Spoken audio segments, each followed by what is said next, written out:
Hello all, welcome back to Engineering Economy course, and we continue our discussion on time value of money. In today's lecture we will talk about some unconventional cash flows for which we call composite cash flows, for which there may be some sub-patterns and etc., but the cash flows does not fit one of the uniform or linear gradient or geometric gradient cash flow payment series. So in these cases, how can we find the economical equivalence or the present future annual worth values? We will talk about these and solve several examples in today's lecture. So let's get started. Let's consider this example first. In this example, basically, for the first payments, for the first 4 years, we have a payment of, let's say, $100, and we want to find the annual equivalent for the following 4 years. So actually, in this question, we can think about this question in two ways. One is the personal financing point of view, and the second one is the economic equivalence point of view. And actually, whichever view, whichever alternative you think about, you can solve, you can find exactly the same answer, but only the point of view is different. Okay, let me explain better. In the first one, we can assume that, okay, how to find this A for this cash flow. We can assume that we are depositing these $100 into a saving account, okay, savings account. And this savings account earns an interest rate of 10%. And after the 4th year, we start to withdraw this money in equal amounts, and we want to withdraw the whole amount in 4 years. So what equal amount can we withdraw from this savings account? This is the first way of asking this question. And the second way of asking this question is the economic equivalence point of view, saying that, okay, earning, for example, $100 for the first 4 years is equivalent to earning how much in the following, in the 4 years starting from the 5th year with an interest rate of 10%.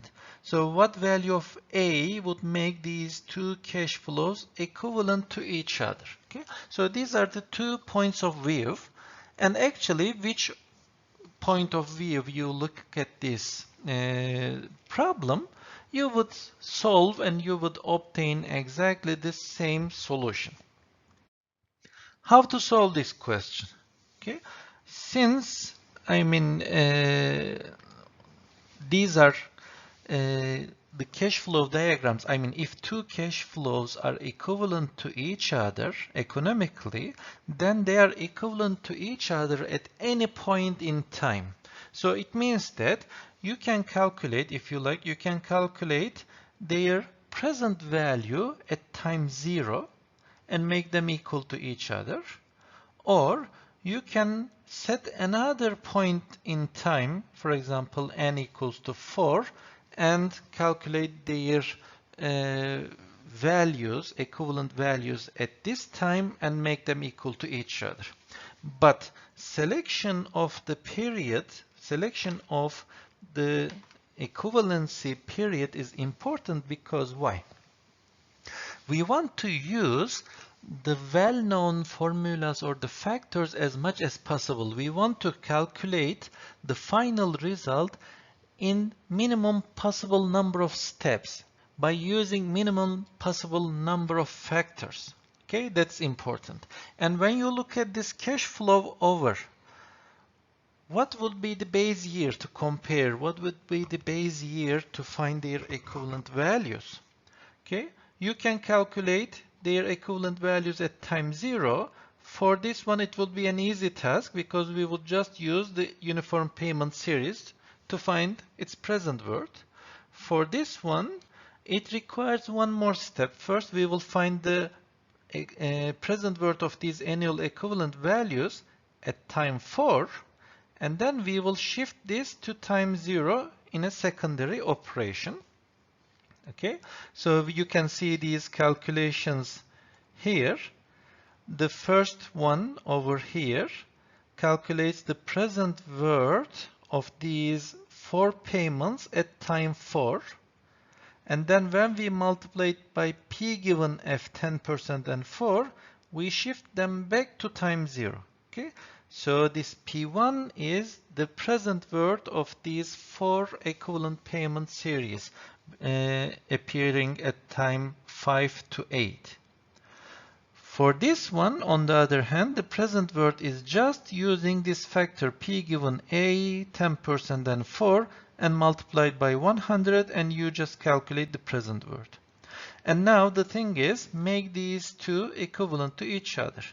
This P1 equals to P2, meaning that this value over here is equal to this value over here. From here, you can calculate A as $146.41. Okay, so if you use the 4th period as the period of comparison, look, this may be a better approach than the previous one. Why? Look, for the second one, at time 4, we would find the present worth of this one at time 4 by just a single factor, P given A, 10% and 4. Okay, that's it. And for this one, time 4 is the future equivalent of this cash flow, and we simply use F given A, 10% and 4, and we calculate that value of this cash flow at time 4 equal to $464.1. Now make these equal to each other and we will find exactly the same result. And when you compare these two, you see here we use 2 factors, and for the second one we use 1 factor. In total we use 3 factors. But when you look at one, we use 1 factor here and another factor here, and just with 2 factors we calculate the result. If you select another period, what can be a good alternative? For example, assume that we selected n equals to 2 as our base period. So in order to calculate the equivalent value of these cash flows in time 2, what should I do? I need to shift this one to time 2, meaning that using 1 factor. I need to shift these to time 2, meaning that using another factor. And I need to add this 100 plus this one, okay? And I would obtain the equivalent value at time 2. And in order to calculate the equivalent of these cash flows at time 2, first I will find its equivalent at time 4, and then from 4 to 2 I will use another factor to shift them back, and then make them equal to each other, and I would obtain exactly the same result. But the thing is, in this calculation I am using 4 different factors. So selecting period 2 is not a better approach. Okay? Another approach may be to use n equals to 8. Okay? When n equals to 8, we can calculate the future equivalent of this cash flow at time 8 by using a single factor. And for this one, first we calculate their future value and then shift them to time 8. So let me write, for this first one it will be A multiplied by F given A, and then it is 10% interest rate, and then 4 periods. Okay? And for this one, I need to multiply this 100 by F given A, 10% and 4. So this is the value at time 4, and I need to shift it to time 8, which will be F given P, 10% and 4 periods. and then make them equal to each other, and we would obtain exactly the same result. And as you can see, I use 1, 2, 3 factors, which is equivalent to this version. So this alternative actually uses 2 factors, and it is the best alternative. And while solving these kind of questions, first thing for you to select the base period for comparison, so that you need the least number of factors or least number of calculations. Let's consider another example. In this example, we want these two cash flows to be equivalent to each other. And for this purpose, we want to find what should be the value of C.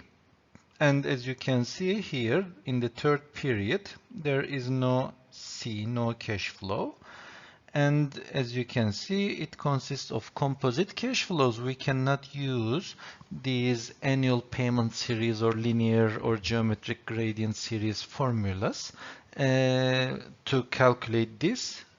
Only these formulas will not be enough. But the thing is, as an student that took this engineering economy course, if you do this calculation in such a way that you find the present worth of this one here, present worth of this one here, if you deal with all of these cash flows one by one, again similar to this one, and this one, it means that you didn't learn engineering economy. You didn't learn how to find the present worth, future worth, and etc. Using the most efficient way. Okay, so you need to look at these sub-patterns here. As you can see, these two cash flows are equivalent. So instead of finding their present worth one by one, you can find their present worth at time 0 as a uniform payment series. Of course, the first thing to select the base period. And what should be the base period? You can use the 5th period, so that you can equate the future values of these two cash flows at the end of the 5th year, or you can select any other one, but I don't see a real advantage of using any one of these, so therefore I'm going to select time 0. I will compare or make these equivalent to each other at time 0. Okay, and for this, first I'm going to carry these two cash flows to time 0, and simply it will be 100 times P given A, and the interest rate is 12%, and number of periods is 2. And now the second part of this cash flow, if you look, it's 300. So I want to find its present value.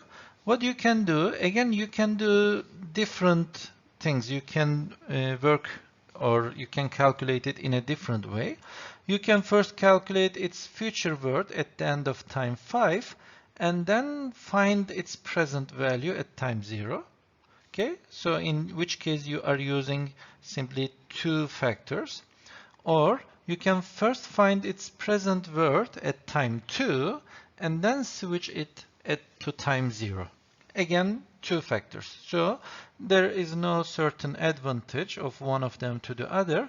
Therefore, I'm going to use this alternative. So first, for this 300, I'm going to find their present value at time 2. Okay, there are 3 such payments. Because of this, it is 3.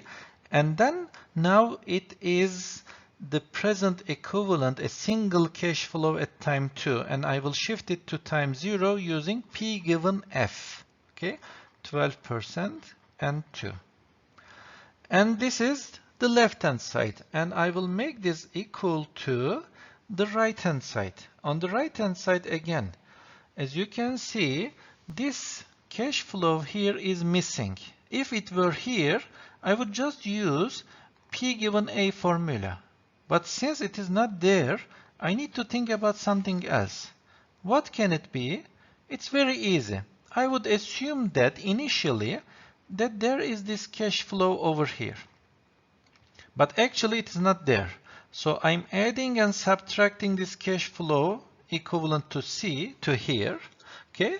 So it means that for this one, I'm going to find their present worth, and for this one, I'm going to find its present worth, and simply subtract this one from this.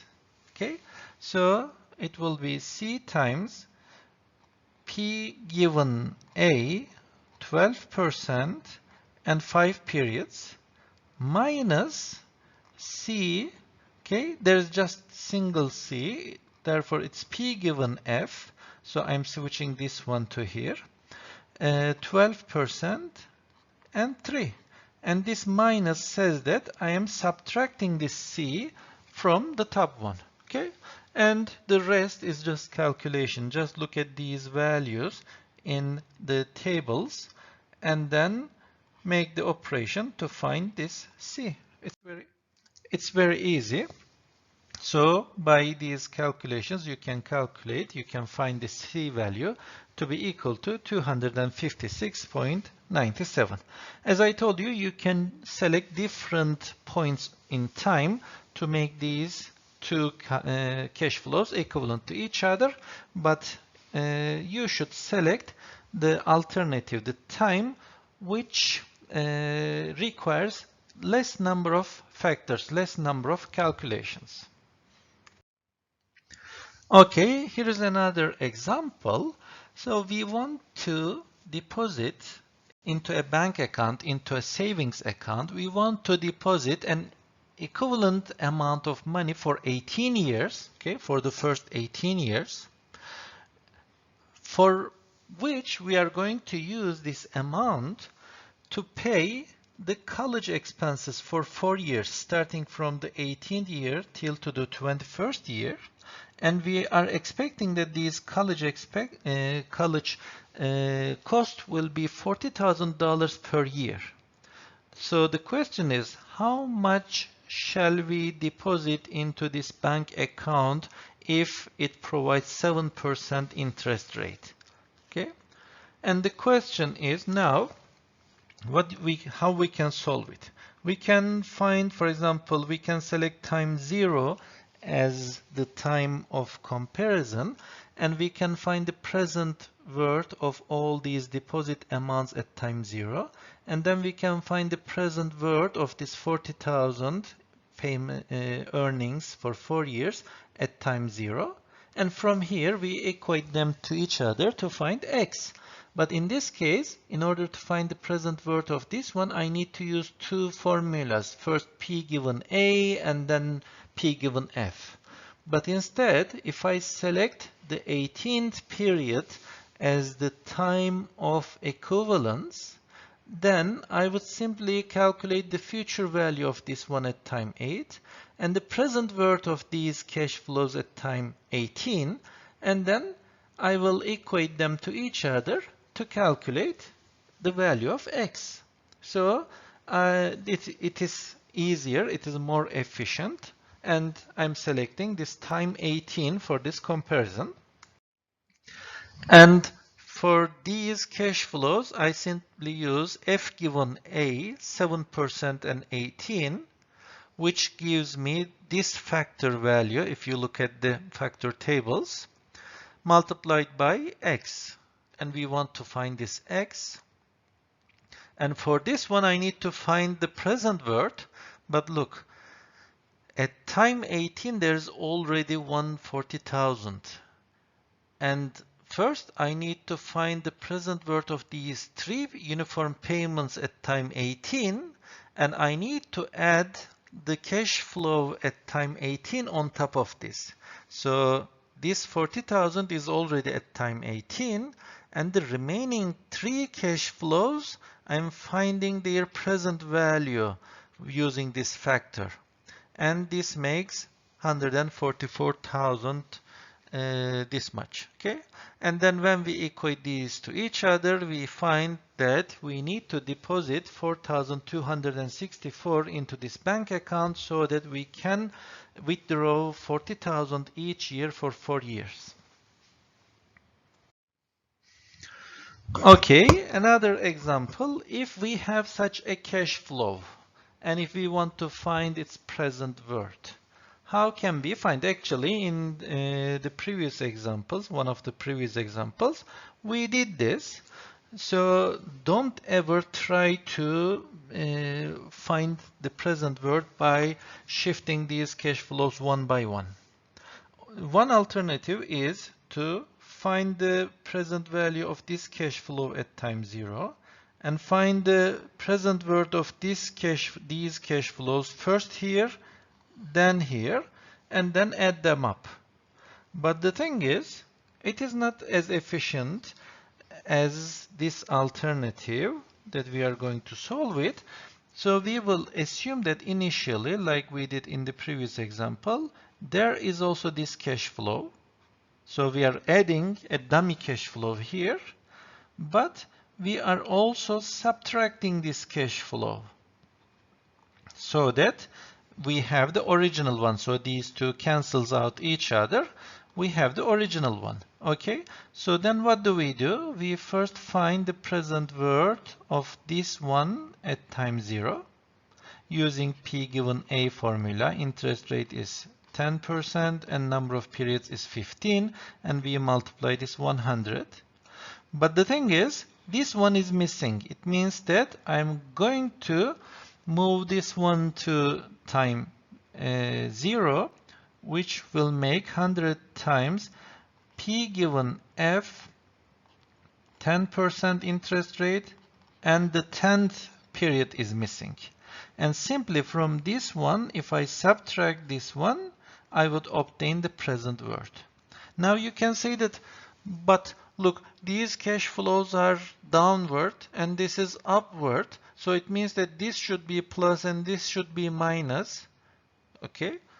The thing is, the result will not change. You will obtain exactly the same present worth, but in the previous one you would get it as positive, in the second one you would get it negative. And in engineering economy, these positives and negatives of the cash flows basically shows you if it is a cash outflow or a cash inflow. If you keep track of these outflow and inflows in your mind, you don't need to consider which version it is. Okay, so here in this example, this minus and plus, or plus and minus, actually are the same thing. You will obtain exactly the same result. Therefore, here for this example, I prefer this method. Okay, so when you find the present worth using these factors and formulas, you would obtain the present worth of this cash flow over here to be $722.05. Now there is another example. So as you can see here, N is 12 years. So don't be confused. This is year 1, this is year 2, year 3, year 4, 5, 6, 7, 8, 9, 10, 11, and 12. Okay, there are 12 years. And the thing is, we have a payment in every 2 years. Okay, the amount is $10,000, but we make the first payment at time 2. Okay, the second payment occurs at time 4, the fourth one is at time 6, and etc. So how to find this present value over here for these payment series? The question is this. Okay, so how can we find it?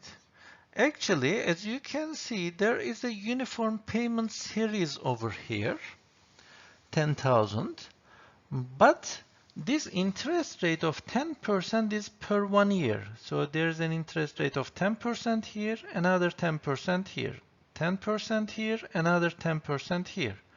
So the number of payments occur in every year. I mean, the interest rate is compounded every year, but the payments are in every 2 years. So you cannot simply say that it is P given A, okay, 10,000, P given A, let's say 10% interest rate, And since we are making 1, 2, 3, 6 payments, so not the number of periods but the payment 6, you cannot get the correct result because this formula is for this payment, okay? So here you have a payment, here you have a payment 1, 2, 3 up to 6 of 10,000. If the cash flow is like this, you can use this formula, yes. But in this example, the payment occurs in every 2 years. So actually this value over here is time 12. This is 10, this is 8, 6, 4, and 2. So how can we find the present worth? Again, with your current knowledge, what you can do is you can shift everything one by one to time 0 and do this 6 times and you would obtain the present worth. But the thing is, it is not an efficient way. I want to be able to use these annual equivalent payment series. So how can I do it? The thing is, we need to think a little bit about this interest rate and the compounding periods. So let's think about this. In 1 year, okay, this is time 0 and this is time 1, there is an interest of 10%. So if you have, let's say, $100 here, deposit this into a bank account, then at the end of first year, it will be $110. And at the end of second year, again with a 10% interest rate, this $110 will be $121. Why is that so? Because this 10% is now applied to $110 and it will earn an interest of $11 and in total you will have $121. Okay? Now, if you look at this directly from time 0 to 2, your $100 increased to $121. So it is not 10% plus 10%. Okay? If it was, then you would earn 20% and your $100 would be $120. But actually it is $121. So it is not the summation of the interest rates, and it's an important observation. So what actually appears here is your interest earning for 2 years is here. On the first year you have 1 plus 0.1, and in the second year you have 1 plus 0.1, okay? And it will be 1.1 to the power 2, which will be 1.21. And this means that your interest rate for these 2 years is 21%. So actually I can convert this problem so that instead of having 20 periods, I have 6 periods, and the interest rate for each period is now, instead of 10%, it's 21%. Every 2 years, the interest rate is 21%. And now, in order to find the present worth of these amounts, it will be 10,000 times P given A formula. Now I'm assuming these periods is not 1 year. The periods are 2 years. And the interest rate for 2 years is 21%. And the number of periods now, how many 2 years I have? 1, 2, I have 6 2 years. Okay? So you can have a look at this factor in the tables, and you can obtain this value and multiply by 10,000 to find its present worth. Okay, so as I told, for these equivalent payment series, the interest rate is 21%, so we use this factor over here to find the present worth of this amount, and there is an additional 20,000 which is already at time 0. We add that one so that the whole present worth would be this much. Okay, so this observation over here, 21%, is very important because in our following courses, following lectures, we will learn the effective and nominal interest rates, and which is directly related to this example, to this calculation. Okay, so this was the end of this lecture. Please study yourself, solve examples for finding the annual equivalency, economic equivalency calculations, so that you are confident for finding the present, future, annual words of composite cash flows.